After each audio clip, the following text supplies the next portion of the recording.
All right, welcome everybody. It's March 8th. We are continuing the discussion on special purpose nodes today. Before we get into that, though, I'll throw it to Stephen to give us an update on how things are progressing with Antelope. Excellent. Yeah. So the primary update at this point is that we've wrapped on feature development for v4.0.0. Still closing in on an official code freeze, but I would anticipate in RC in the next several weeks. We're really just kind of closing in on all of that stuff. Part of this is also attributed to something that I'll celebrate, which is that we've actually ratcheted up a little bit of the process by which we actually accept things being merged in. And that's been what's caused a little bit of this logjam. So just kind of some natural growing pains there, but we're still on track with our March, April release. Cool. Any questions for Stephen on that? Awesome. In that case, I can hand it over to Brian to continue the discussion on special purpose nodes. And let me make sure you can share if you'd like to.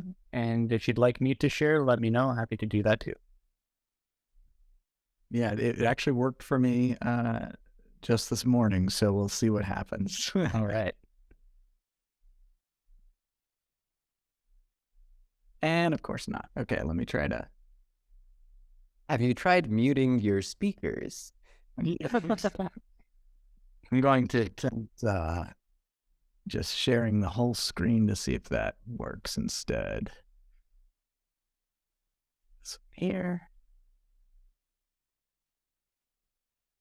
Is it? Yeah, that's working. Cool. Perfect. All right. So last time we discussed sort of configuration best practices for the block producer node. I think we made it through that conversation. We talked about what APIs need to be enabled, or plugins and why they need to be enabled. We talked a little bit about networking configuration best practices for those nodes, and security best practices. And I believe we're on to the blocks only relay nodes configuration best practices now. Before we jump into that, were there any sort of last thoughts on the block producer nodes configuration? I think we were ending up at like peer-to-peer configuration, and we kind of stopped it there. That is possible. So we started to talk about, we talked about enabling it for net. Hang on, let me check my other notes real quick on this. Yeah,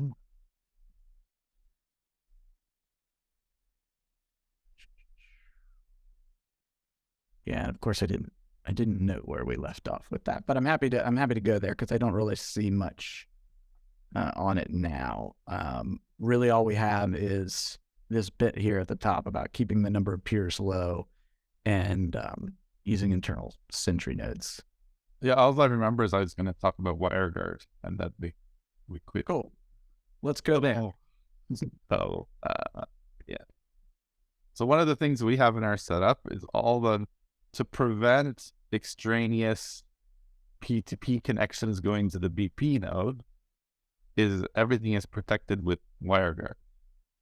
So unless you have the WireGuard key to connect to the peer-to-peer network, then you can't, make a random connection to the peer-to-peer node.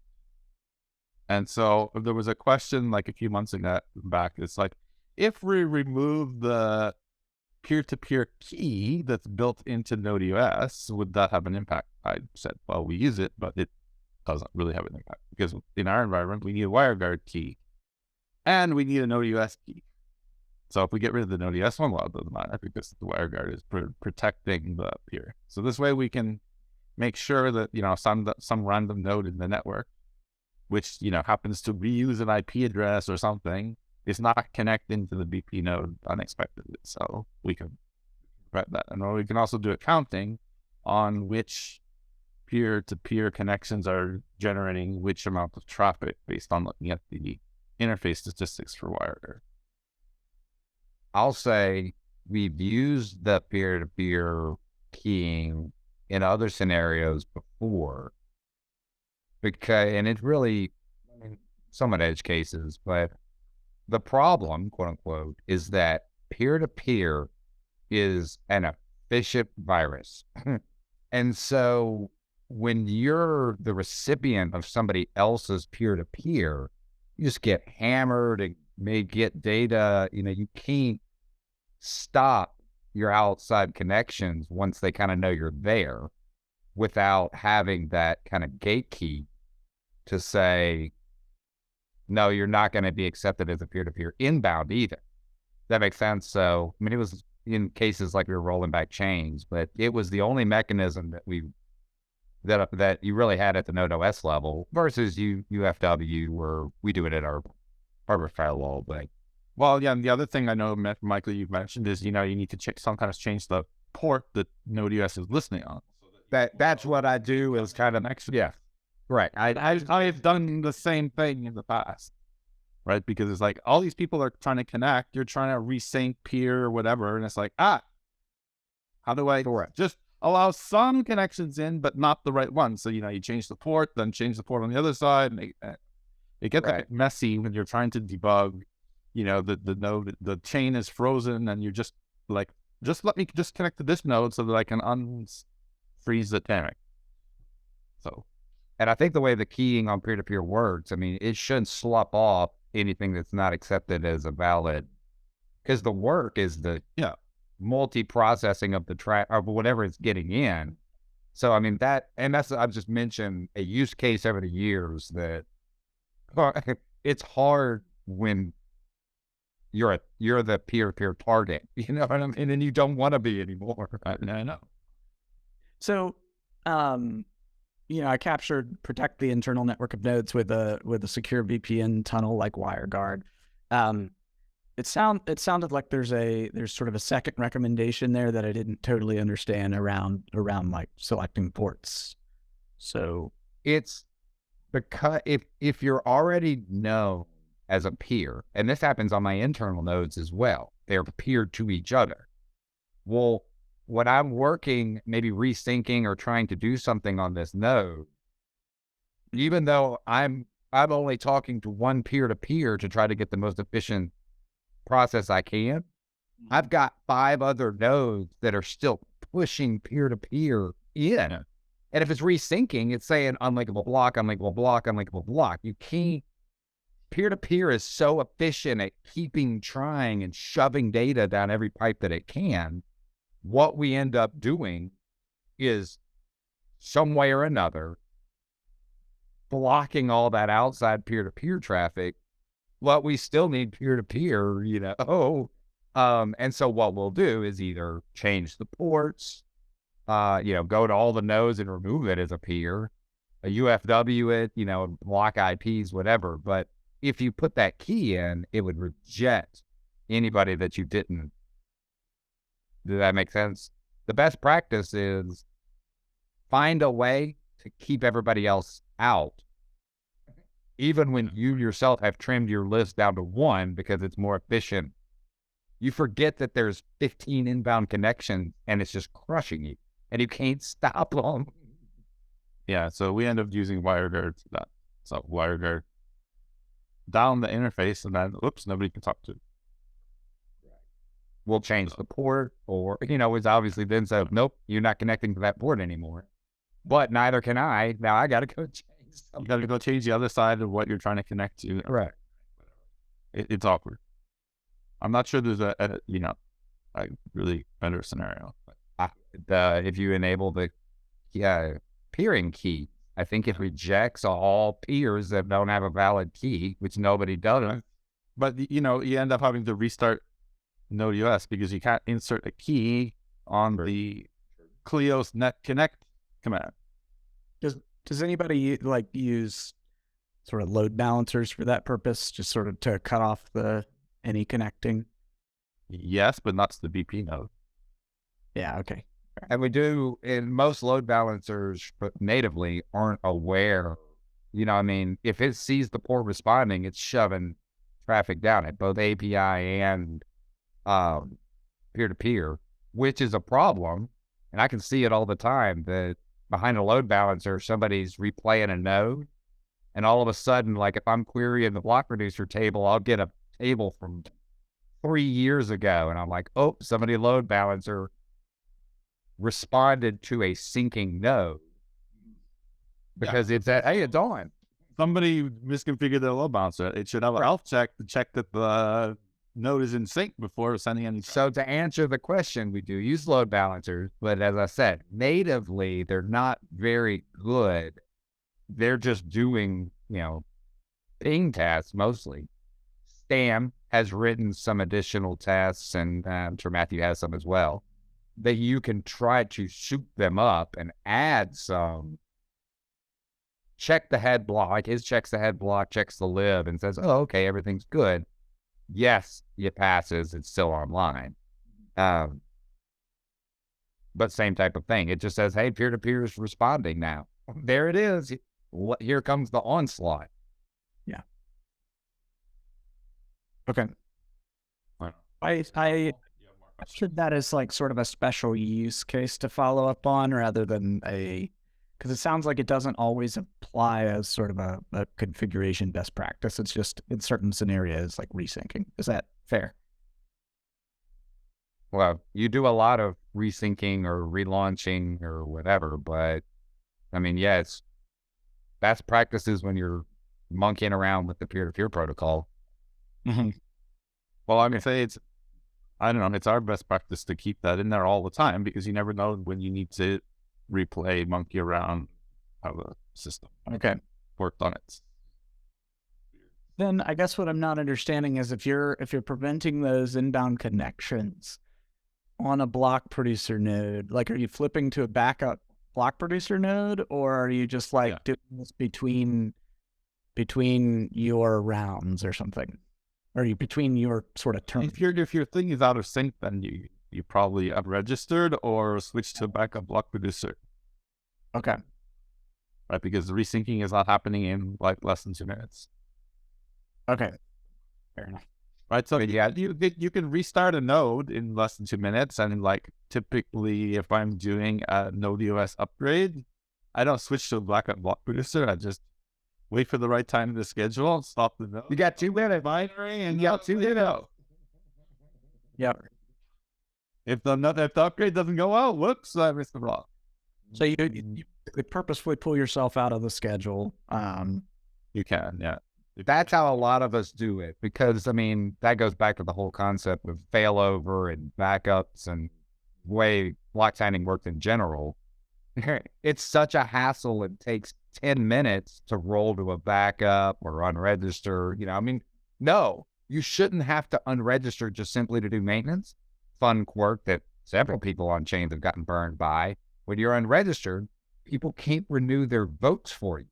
So people find they go down for maintenance. A whale went to go renew their vote, took them off of the vote list so they could submit it. And now they're like, damn. So unregistering isn't supposed to be, in my opinion, quite as used for maintenance like we do. But it's so hard to shift over to another node and not double produce, or if you update a key, or if you unregister, you got to wait on everything to go final. So yeah, those of us that have faster machines and live life on the wild side and know our hardware, yeah, I've rebooted restarted my BT all the time. I don't do it for upgrades. I've gotten burned on my build environment's not working, and then I'm hosed. Okay.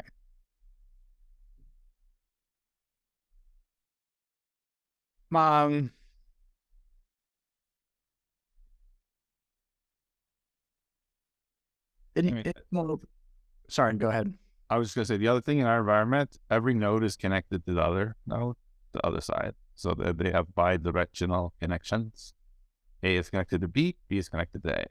Now, Node EOS recognizes this and drops one as a duplicate connection. Mm-hmm. But their nodes are configured to connect to each other. So they're not unidirectional. So whichever node restarts, it will reinitiate the connection right away. So we don't have to wait for the other one to time out and then notice, oh, the other one's back up again.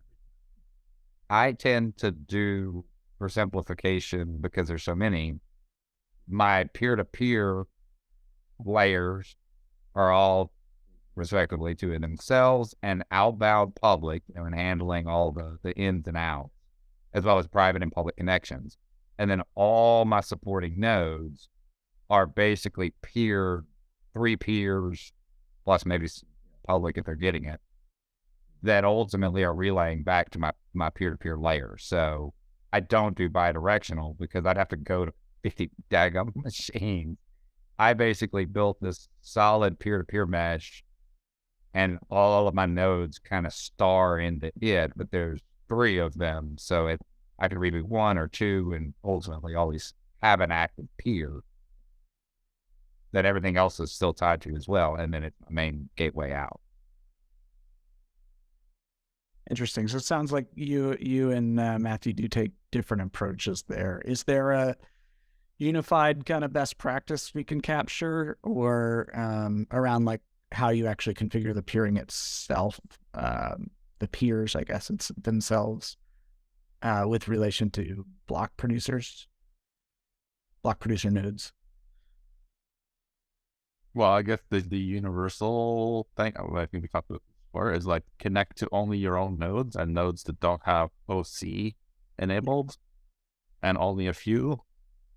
You're right. I think that's the kind of basic rule, and then after that, it's custom. Okay. Yeah, we've got that captured up here. Almost always internal. Yeah. Right. At least one of which receiving inbound transactions from an external peer. Right. Or from the outside. From outside itself. Yeah. Okay. Anything else on peering?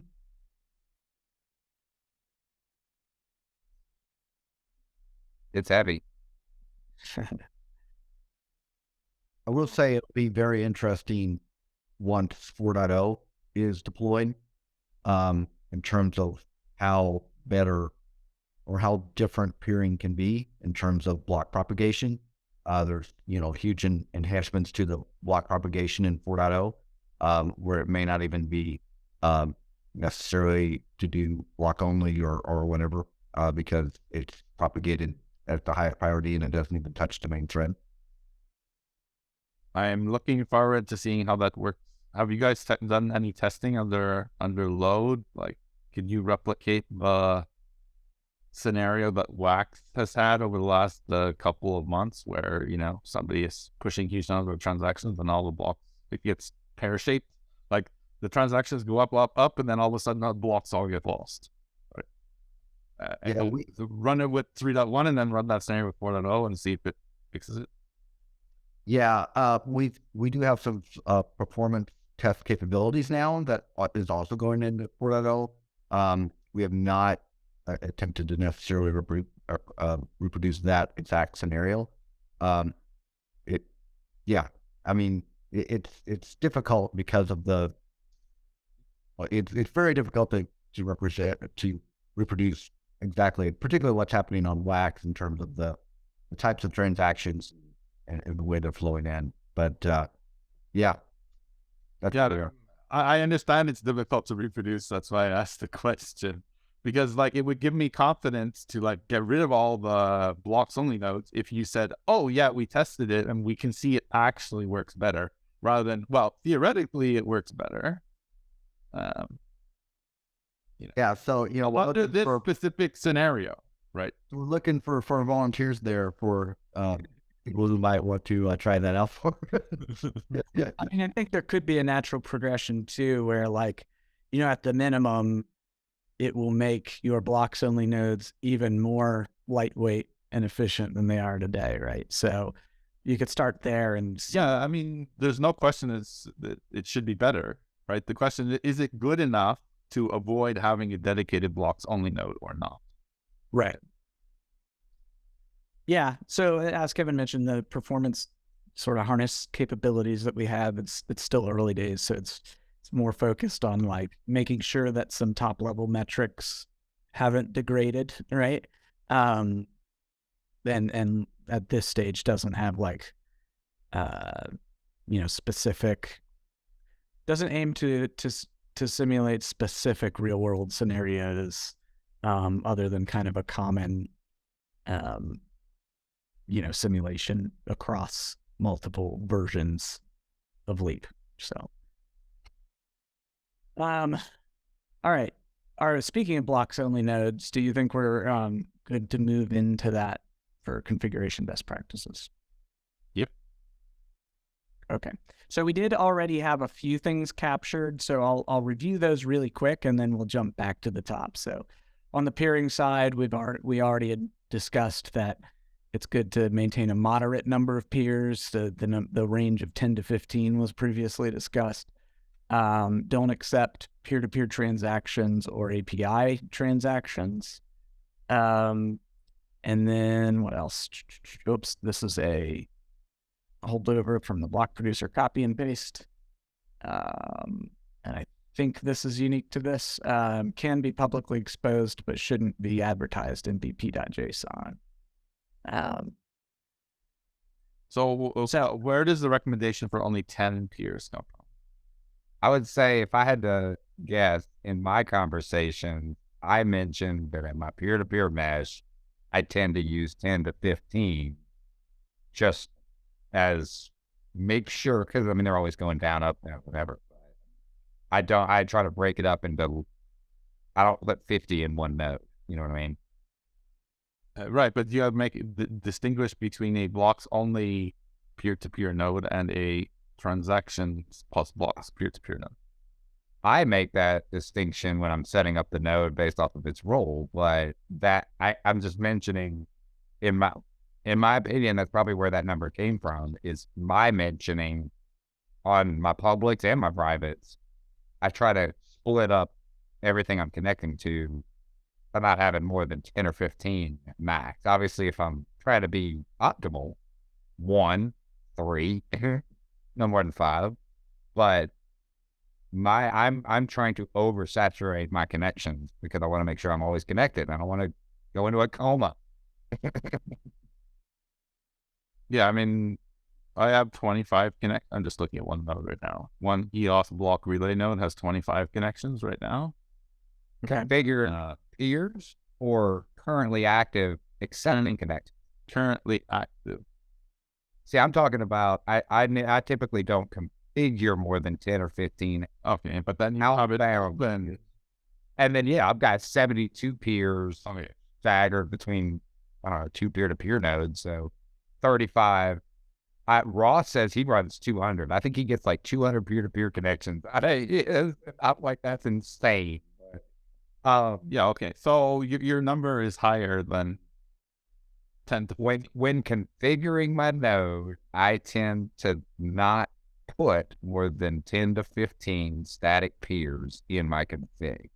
But a lot of those may also be fielding dozens of public requests. I can't unless I put a hard cap at it, it is what it is. But I was just providing a context. If I had to guess where that number came from, that's why I said those numbers. Yes, I would agree with that then. Right, so the number configured is in the 10 to 15 range. The number you accept is higher than that. Right, you'll find your limit. They'll find it for you. And like I said, it could be high. I've been floored. I think I have mine capped at like 50 or 75 per node just to keep it from getting crushed. But I think Ross said he went like 200 on wax, which is next level. I've done more than 100 before, but yeah, I try to keep it more like the 75 range. And that's total. So, Brad, we're kind of giving you two distinctions. The number you're on right there is what we would configure in the config file. Okay. But no more than 75-ish is the recommendation. The angling. Sorry, so let me make sure I understand. So basically you're saying this is what you would configure to connect to on startup. In the config file. Individually listed nations, Aloha, Sweden, USA, all of us, right? Yeah. But then Matthew, and he was asking for clarification. Obviously, that node can handle way more than that. We tend to try, like if you're hosting public peer-to-peer or inbound peer-to-peer traffic, look, after about 75 or more, it really starts to kind of, you should put another node in that balance. So you should kind of target for less than that. And like I say, some I've done 25, some I've done 50, but a couple dozen. So it's like 25 to 50, absolutely no more than 75. That's what I'm hearing, right? Do you know how that correlates to like number of net threads in terms of like if you increase that, does that allow you to go higher and higher, or is it? I can't say in the recent past I've really pushed it to know on a general level like that. I mean, I'll throw 8 net threads or something at it, and I mean it'll be fine. What I typically more find is the more connections it's handling, the more likely that it gets jammed up whenever I need to reboot it or upgrade it or something like that. That That also should be fixed in 4.0. We have a different shutdown procedure that should make shutdown immediate. Well, minus like if you're running chain base and it has to do its thing to write out. But in terms of like 10,000 transactions queued up that it thinks it has to chew through, that should be greatly improved in 4.0. Yeah, so to answer Kevin's question, I haven't done any recent performance testing to see, hey, can we run 200? Does it make sense? Is it reasonable? Gotcha. Maybe. I mean, there's been a lot of improvements since I last tested this, probably in like 2.0 or something. I wouldn't say absolutely, because like I say, I'm pretty sure Ross said he got like 200 and he just get on his peer-to-peer. But he's throwing big hardware at it, and God, I can only imagine how much traffic it is. I can tell you one of our peer-to-peers in one day does about a quarter terabyte, even a half a terabyte of transfer data every day, nonstop. Yeah, my thought there would be that like the node ought to be able to handle pretty much whatever you could throw at it. That the bottleneck is going to be the fact that unique transactions into the node, right? The more connections you have, the more likely you are to get unique transactions. At some point, there's a threshold of what's possible to process in terms of unique transactions. But we're talking about blocks only nodes. Yeah, this is blocks only. Oh, well, blocks only node. Yeah. I mean, I would think that you should be able to well, in 4.0 particularly, like, there's lots of cool stuff in 4.0. I'm really excited about it. So in 4.0, you can sync from a node without hitting the main thread. So it can serve out blocks without touching the main thread. So you should be able to like create that thing up to pretty much unlimited in terms of like what your disk can serve in terms of read access, and then just in terms of like how many threads it takes to convert those reads into blocks to be sent across the wire. Outside of that, there should be nothing that bottlenecks. Well,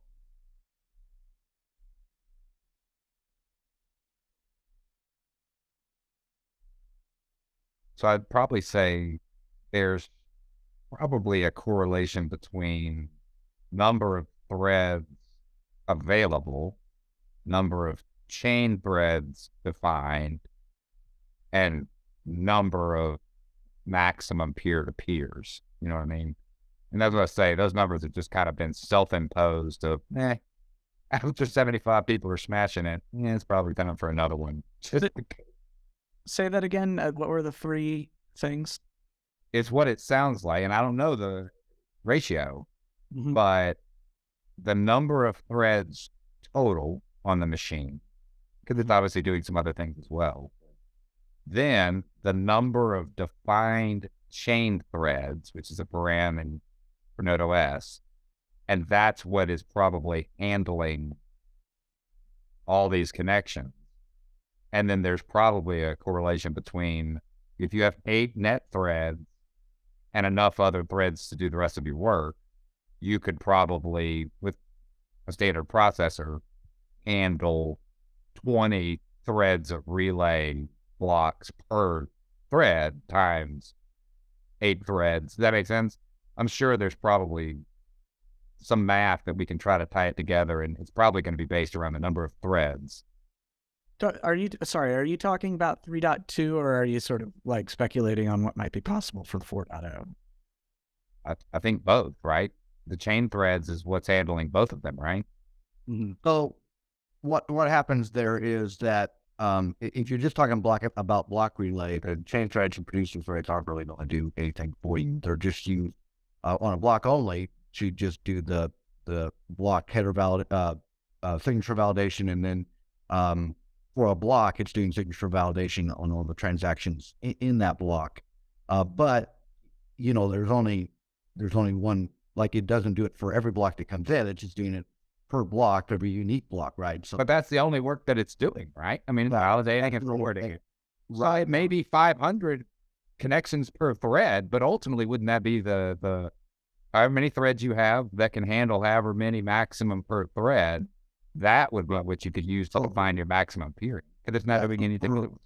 So block only, the net threads are going to be the most important thing. The others aren't going to give you much benefit. For an API node or a relay node that's doing transactions, then actually in our performance testing, one of the things we found is that the best one to increase is the producer thread count. Surprisingly, the chain one didn't seem to make much difference, but increasing the producer one made a significant difference in performance. So not related to the block-only relay, but that is interesting to know. Yeah. When it's not a block-only relay, ironically, it's something else. But then so to circle back around, Brian, I mean, if you want to really try to identify a maximum number of recommended peer-to-peer block-only relay, it's probably pretty high because the load sounds very low, but it would probably be tied to the number of chain threads you've identified for the node. And there's probably some type of a ratio. 500 to 1, 20 to 1, whatever it is. Does that make sense? Mm-hmm. And then, yeah, interesting. He just touched on the second piece for non-block only relays. You would think you bump up your chain threads, but no, it sounds like the producer threads. I guess we'll get to that in that section. But does that make sense? Related to the thesis? So I think the probably Node.js can handle more than we're currently configured to throw at it. Right. Definitely in blocks only relay. You want to be more cautious than optimistic for a block for your, especially since you're operating not just as node operators but as block producers and need to protect things and whatnot. So I know. Well, yeah, I mean, there's a few things, right? So there's multiple block. You need to have at least more than one block relay node, because otherwise then that's your single point of failure. So your block producer could be up and your block relay is not scalable if you want a second one, or at least maybe another second transaction one. Anyway, you need more than one because like I've seen that people are like, oh, I just connect to this relay and then they take the relay down for maintenance and then their block producer is just not producing well. Hello, it's not connected to the network. Right, so you have to look at your topology, redundancy, failover strategy between data centers and stuff. So you end up probably running more than one anyway. Right. If you're doing that high availability. Presumably, you're going to use unique peer configurations for each of those, as far as like who you want to connect to. Is that right? Maybe not, because like, ultimately, you want to connect to the block producers ahead of you in the schedule, the ones after you in the schedule. Well, that's the other thing that's coming in 4.0 is auto BP period, which is been merged and ready to go as well. So what you'll have in 4.0 is the ability to configure all the BPs that you want. So maybe the top 30 or so and their IP addresses, and tell it to go, and Node will auto connect to those as the schedule changes. Yeah, based on schedule proximity to your BP account. Which is cool. Muy bien. Any other sort of device level requirements? So one of them is that we need more than one of these for redundancy. But what about the devices themselves? I'll say a reliable internet connection. Yeah.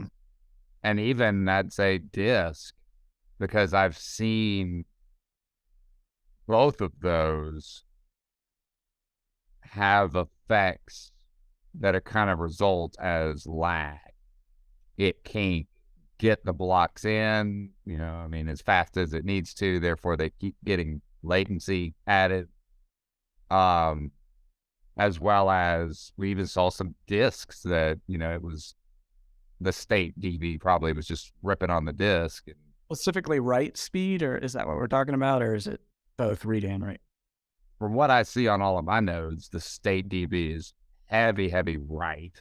There's reads as needed, but yeah, the 10,000 IOPS a second are, 15,000 IOPS a second are writes. So, like on our block relay nodes, we only keep 24 hours of blocks. Okay. That's interesting. Use the expiry to get rid of them. Because the reason that these nodes exist is to improve the peering between the block producers, not as a general, dear public, please connect here and get your block. Right. Ironically, we've gone the other way. I've just recently made a push to push all full block logs to, obviously my state histories were first, peer-to-peers and APIs as well, because now as I'm syncing nodes, remember my peer-to-peer network is my source of the chain. So I can use all three of those peer-to-peers from Genesis all the way through, because I'm resyncing the chain more than you would think, But the APIs need full logs because I need to respond to Matthew's get block 1 request. Ship nodes obviously need full logs because, most of those layer 2s want history. Or not. Maybe once you've loaded the data into atomic assets, you don't need the data anymore. What I actually ends it that way. What I did to start with was kept it trim, because you're right. As I marched forward, you don't have to retain the old logs. But when you make that commitment, you lose that ability to ever go back, because you don't have access to the 10 terabytes of old data because you committed to throwing it away. Right. So anyway, that's when I've actually shifted to putting in 8 terabyte and 16 terabyte drives and committing to try to getting the full log on all of my nodes, because I use my peer-to-peer network to actually sync full chain a lot. And are you allowing anybody to request specific blocks, or are you just propagating blocks as they come in from those nodes? Some of those nodes handle public requests. Some of those nodes handle private requests. Some of those nodes handle internal requests or connections. Does that make sense? Yep. But all of them, for the same reason, have full logs. If any of the public peer-to-peers need history, if any of the, trusted peer-to-peers need full block history, or if I need full block history, my peer-to-peer nodes are ultimately the source of that. And then obviously for API calls or indexing or whatever, the other nodes as well. Right. Okay. So I don't know if it sounds like there's not necessarily a unified recommendation there. There's just different approaches, right? Is that fair to say? As far as like the amount of logs to keep. In all fairness, in my opinion, I think the peer-to-peer nodes should be assumed to have the full log. I'm fine if you're Matthew level leaked and know how to use the system or gray math and write your own 5-layer relay system. But so many people don't realize they don't need it. But they don't realize nobody can sync the chain anymore. I got some chain, I cannot sync the chain because everybody used Snapshot and didn't realize it. And now there's no public peer-to-peers. And they're like, oh, my peer-to-peer's working. Not for the first 100 million blocks, it isn't. So best practice, in my opinion, is you should have full logs, because the peer is going to possibly try to ask for block 2. I agree you should have full logs. It's just we didn't configure it on this node. We put it on our public peer-to-peer endpoints, which is not these. Correct. So I err on the side of the best practice for less leet than Matthew, in my opinion, would be to remind them that peer-to-peer is the source of the chain history. You should try to have the full logs, because then you can sync the chain to anybody who asks. It's not a requirement, I mean, obviously you can do what you want to do. I can run block production on a state history node. Giant. Maybe that's why I bought Jumble. But anyway, that makes sense, that just in the history of what I've seen on other chains, and people that don't know it like we know it, they did not realize that they were jump starting with a snapshot, and the service they're providing was only half of the peer-to-peer service, because they don't realize that they don't have it. They thought they got it with the snapshot. You're saying as a network, it's important that there are a sufficient number of peer-to-peer nodes that have full block logs. And then, and it is a misconception from a lot of people getting into it that they just didn't realize what a snapshot is. It's just the state database.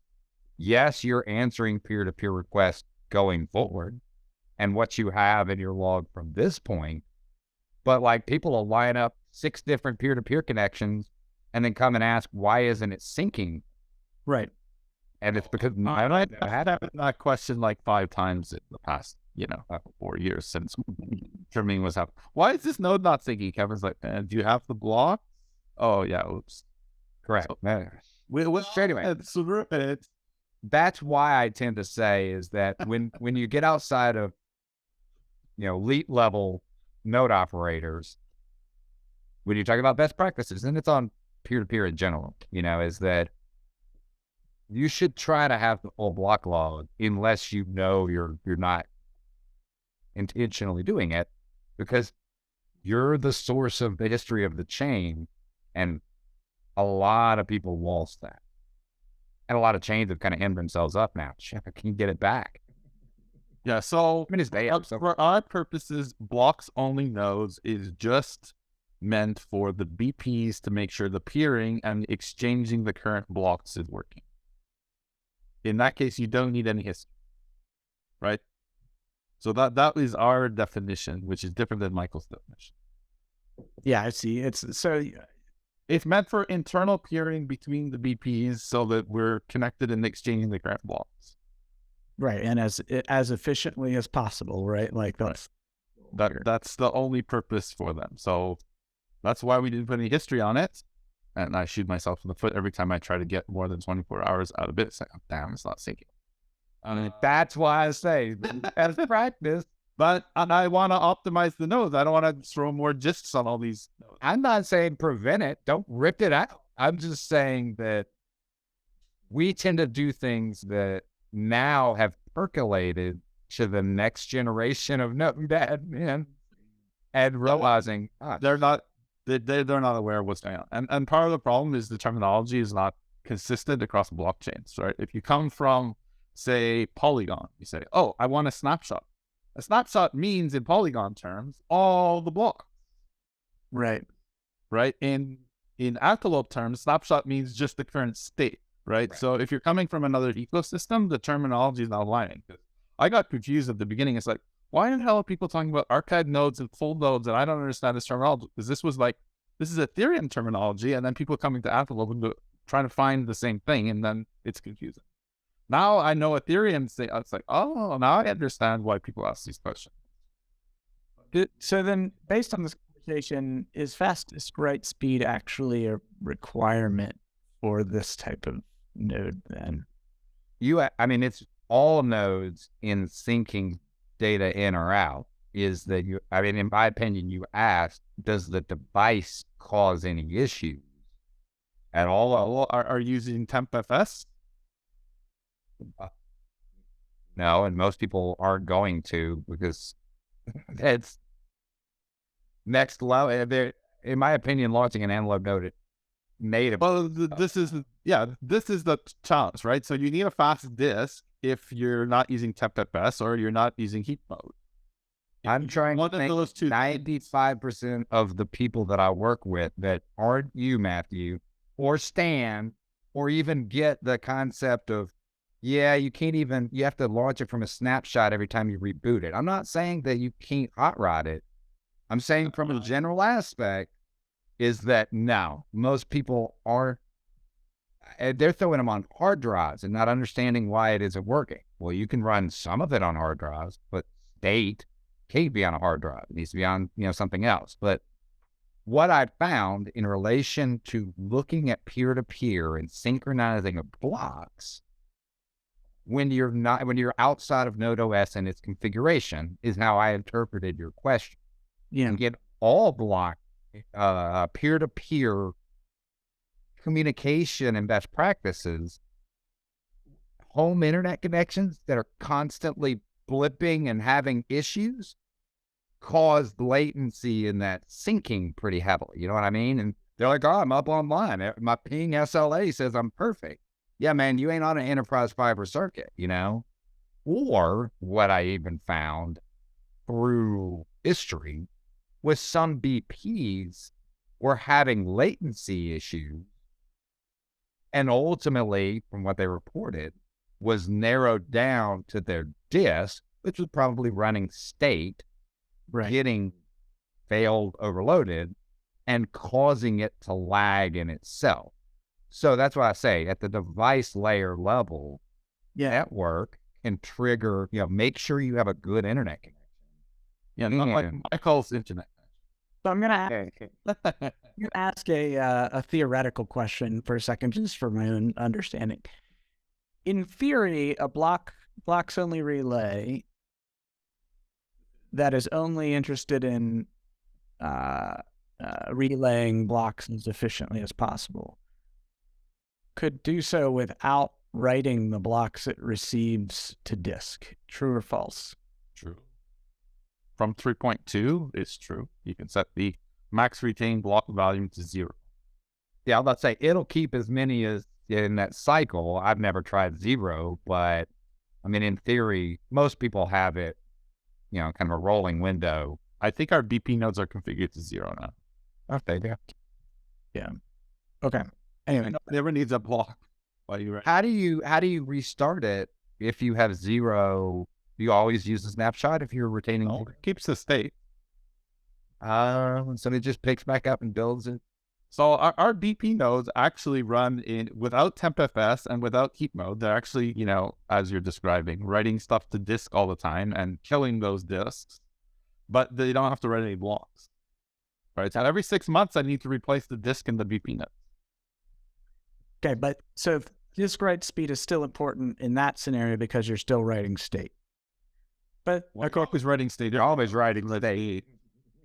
So another theoretical question. Sorry, I'm just trying to make sure I really understand exactly. It's hard, man. EOS IOing is hard, yo. No. In theory, couldn't this operate without full state? It just needs to know keys to be able to validate signatures and in theory, but nobody produced any software that does it that way. Yeah, okay. I get it now. Yeah. I've talked about creating a light node that could do that, but yeah.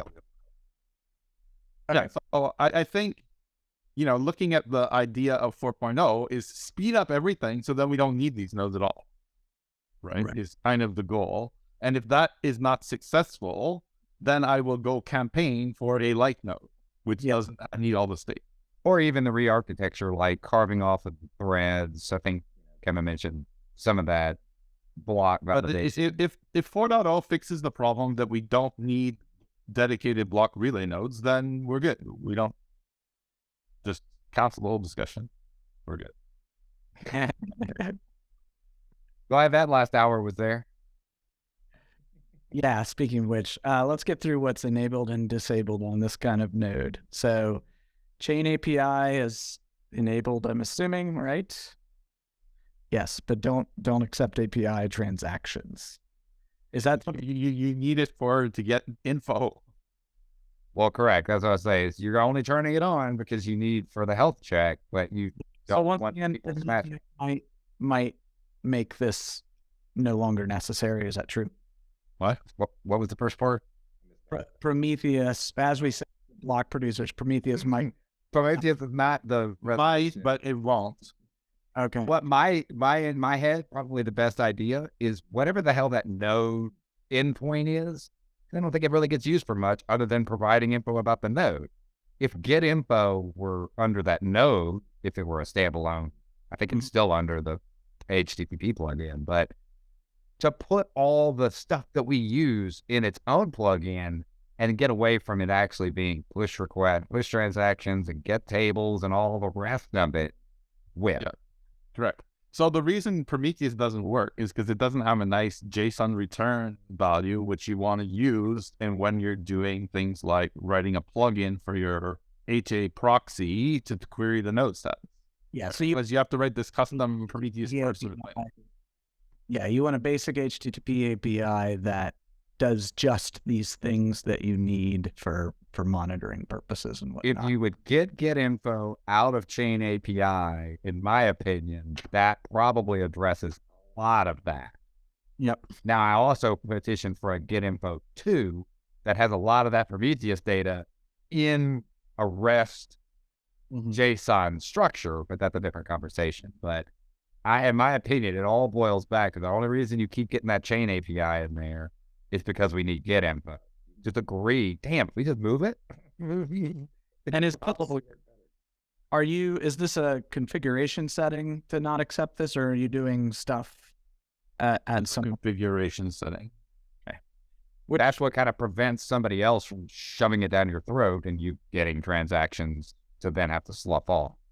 Because you want to be a blocks only relay, so you tell everybody, I'm not accepting any of your inbound transactions. Right. Just your block. That's what makes it block only. For this part. Producer API, We have it enabled. and you need that for what? And just in case you want to control the blacklist or I don't know. I was about to say, and then you can run snapshots with it. You can control the blacklist, whitelist. I don't think we've ever used it because like the blocks only nodes typically just The net API is the bigger one. the net API for sure. We used the Here. peers, Yeah. right? But I'm not sure if the producer API. I would. Well, when you're in a whitelist and blacklisting, it's going to be on a node that has transactions. Once they're in blocks, what do you need to control it? So I agree 100%. That's why I was like, I don't know if producer API. I mean, it's not forbidden. Miss Kevin said the conflict. just have it on everywhere. So that's all. Correct. That's what. It's one of the ones that's easy to have. May be needed for blacklist, whitelist. Could not. The biggest thing I get burned on and why I tend to leave it on is because I'm doing work on the node and I just want to be like, damn it, I just want to take a quick snapshot, blast it, upgrade it, do whatever. And I can't run a snapshot on that node. I got to go to my snapshot repo and go find one from an hour ago that auto-generated, So really it's just, from an administration side because the snapshot action is buried under the producer API. I always end up having to restart it, enable the producer API, then create my snapshot, then do a Node OS upgrade. I'm sad that Kevin walked away because I was waiting for him to go. And we have snapshot scheduling. Yeah, Well, I mean, that's always. my use case is different than Michael's because I have a script that just gets the latest snapshot from my S3 bucket. So every time I need one, I just run the command. It stops Node EOS, blows away all the data directly, downloads the latest snapshot, sticks it there, and starts Node EOS. So, Yeah, but like, for instance, I mean, like with my WAC snapshots, it takes 30 minutes for that whole process to run. So I'm already 30 minutes behind. I've then got to extract it back out and deal with all of that. Whereas I found, damn, if I could just run a quick snapshot, I mean, the machine's fast enough to spit it out in 10 minutes and it's current. I don't have to spend the next hour trying to catch back up to the chain because guess what? My load balancers are responding stale requests while it's trying to catch up this 30, 40. while your load balancer should prevent requests going to that node while it's in the process of syncing. I don't disagree that is a problem that we have to overcome at a layer 2, but natively it does not. But yes, that just giving an We example. wrote a whole solution to deal with that, which I would love to talk about sometime. I'll be out of town. I'm gonna say pick it up here. Hopefully we can move a little faster in the next call. I'll try to be a little bit more aggressive of a facilitator to move things. If you want the details, it takes a while to talk about it and for everybody to understand. So, and you're tapping into some of the other node processes as well. Half of what we talked about is purely just related to the peer-to-peer process, So anyway. Yeah, I appreciate your engagement in the conversation. Wasn't trying to talk too much or anything like that. I think it's all good content. All right, with that, I'll hand it back over to Daniel. Thank you, Brian. Thank you, Matthew and Michael. Good conversation. Thank you, everyone else, for joining and participating. And I guess we'll carry on more special purpose nodes discussion next week.